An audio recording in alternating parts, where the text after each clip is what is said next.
અમારી સમ્રાટ સમાચાર ચેનલ સબસ્ક્રાઇબ કરો, લાઇક કરો, કોમેન્ટ કરો અને જોતા રહો પળે પળના દરેક પ્રકારના સમાચારો।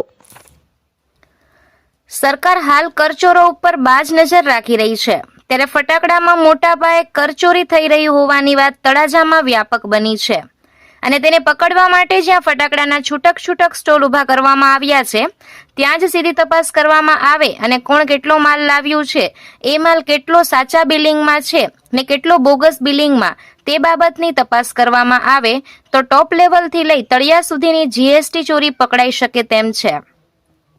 તળાજા સહિત ભાવનગર જિલ્લામાં ફટાકડાનો કરોડો રૂપિયાનો કારોબાર દિવાળીના 10 દિવસમાં થઈ જાય છે। ફટાકડા વેચવા, સંગ્રહ કરવો, ક્યાં રાખી શકાય, તેની કાળજી શું લેવી, તેના માટે કાયદો અને ચોક્કસ ગાઈડલાઈન છે।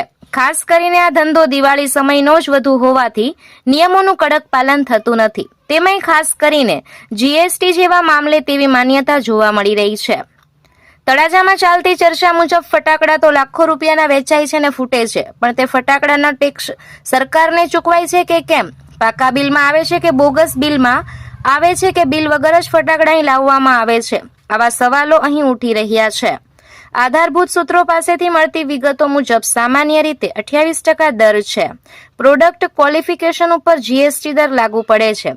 પારંપરિક અને ગ્રીન ફટાકડા તેમ ભાગ પાડવામાં આવ્યા છે, તેના માટે ખાસ માર્ગદર્શિકા છે। ગ્રીન ફટાકડા ઉપર કેટલીક રાહત અપાઈ છે, તેના ખાસ માપદંડ છે।